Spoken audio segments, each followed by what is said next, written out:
guys, welcome back. So it's week 2 of the Pride and Prejudice read-along on Steve Donahue's channel. And during this week we read the next 15 chapters, which basically takes us to chapter 8 of volume 2 within the book. And we learn a little bit more in this group of chapters about Mr. Wickham. He's talking with Elizabeth and kind of talking about the subject of the bad relationship he has with Mr. Darcy. He describes Darcy as, for almost all his actions may be traced to pride, and pride has often been his best friend. It has connected him nearer with virtue than any other feeling. But we are none of us consistent, and in his behavior to me, there were stronger impulses even than pride. And he's referring to jealousy. He claims that they grew up together.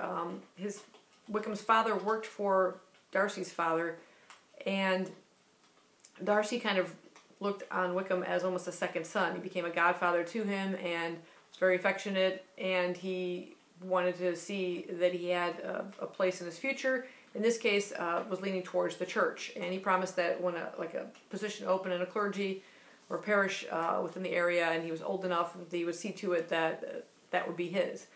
Now, unfortunately, the senior Mr. Darcy passed away, and according to Wickham, Darcy was jealous over that relationship he had with his father, and he saw to it that when a position became available and he was old enough, it didn't go to Wickham. He saw to that through his aunt, Lady Catherine de Bourgh, who we'll meet during the course of these chapters. And she saw to it that the open parish went to one Mr. Collins, who he's a benefactor. And so the only position open to Wickham was in the military, and he became an officer, a path that he doesn't feel really suits him, but he has no other option. So there's that animosity between the two. So then we come to learn also then how Mr. Collins sort of got the position that he's in now, and he's very prideful of the fact that Lady Catherine has bestowed this position on him. So again, we see more pride with these other characters as well.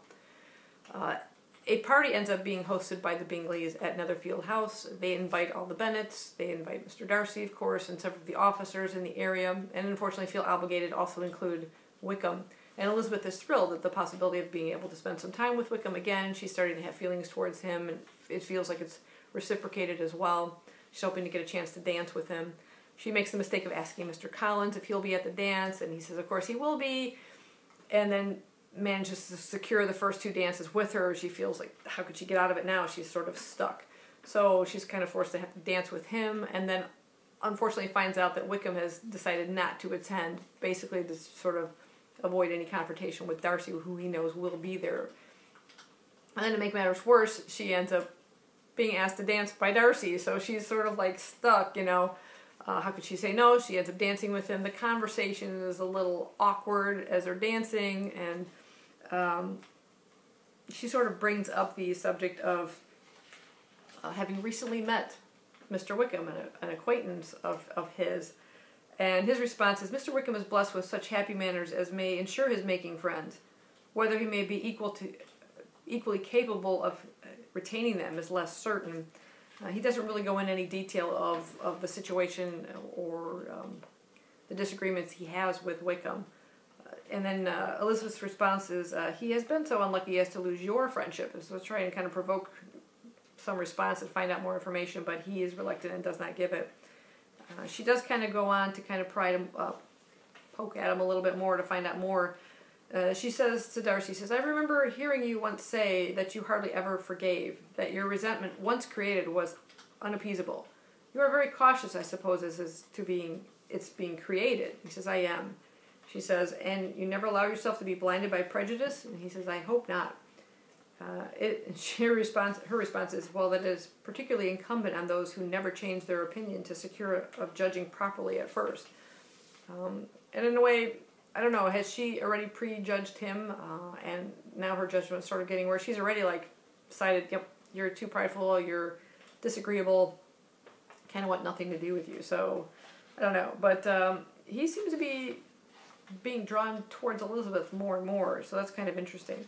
Now, as the course of the story goes along, Mr. Collins, who has now kind of turned his attentions away from the eldest sister, Jane, because he's found out that she's, you know, kind of entangled with Mr. Bingley, he's turned to Elizabeth. And the dance was the first kind of instance where he's had a chance to kind of be with her. he ends up proposing to Elizabeth.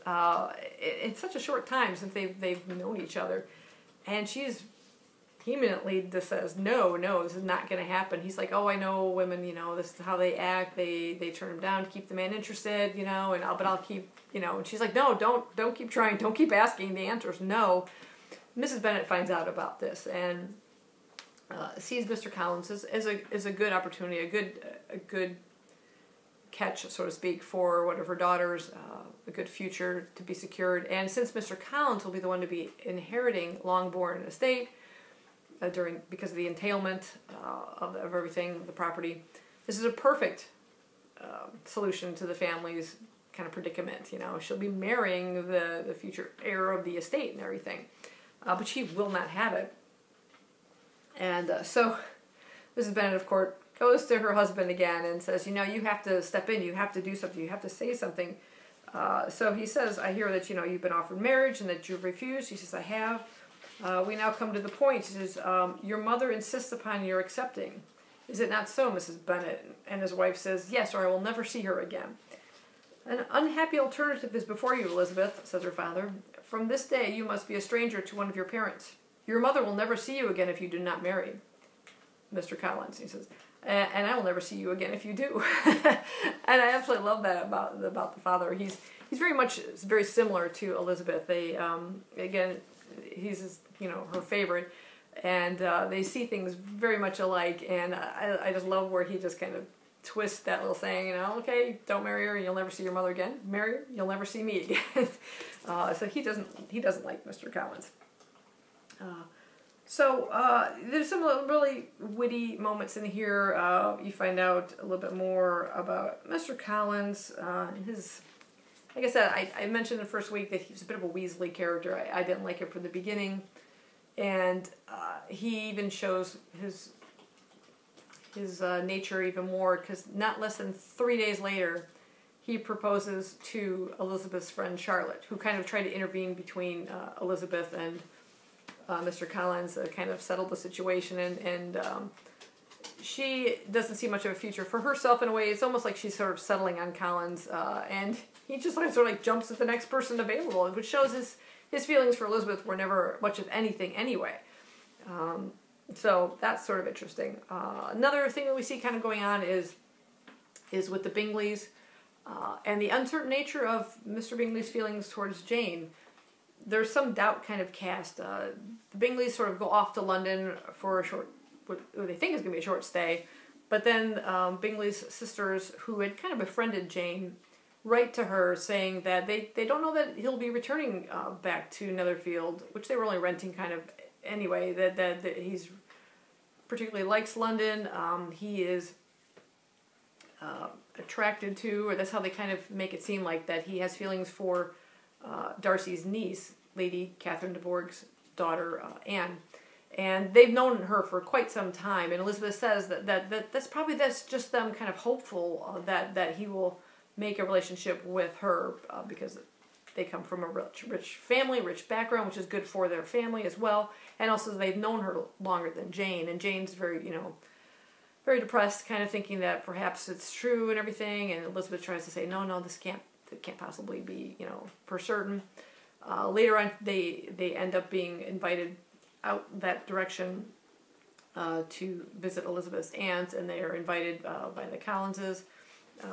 This is after Mr. Collins does end up marrying Elizabeth's friend, and they get a chance to meet Lady Catherine, who he's delighted to be able to show her off as this is my patron, and what great relationship I have with her, and blah, yada yada. He's very prideful of that whole situation. So again, more pride from Mr. Collins, and they get a chance to meet Anne. They get a chance to see.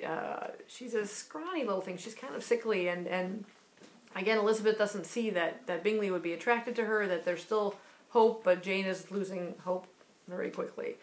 So I think that's pretty much what we kind of cover within these 15 chapters. Yeah, Elizabeth's a bit upset with her friend, but then sees that she's managing to make this situation work. She has some control over Collins, and can kind of deal with this character that Elizabeth, I think, is kind of grateful to kind of escape from. And I'm just enjoying we're finding out a little bit more and more about the characters. Wickham also, as Elizabeth's getting ready to go off, has already kind of switched his affections to another person, it seems like, too. So he's also kind of fickle, I guess you might say, just as much as Mr. Collins. We'll have to see what happens with that situation. But again, I'm enjoying that so far, and I'm looking forward to the next 15 chapters for week 3. Future me here. One thing I forgot to mention was how much that I've noticed with Austen here with this book, and I'm not sure if that's how she is in all of her novels, since this is the first one I've read by her, but that she doesn't waste a lot of time with descriptions of settings and characters even that much. It's mostly dialogue-centric. The dialogue really pulls the story along, and she does it so well that you're just engaged and you really get to know the characters through their dialogue and through their thoughts and stuff. But there's not a lot of like background description or things like that to drag out a story that some people can to kind of go on, like where the setting takes a big portion of the story or plays an important role. It doesn't seem all that important in this. It's just the dialogue that pulls the story along, and I'm really enjoying that. Say hi, Skippy.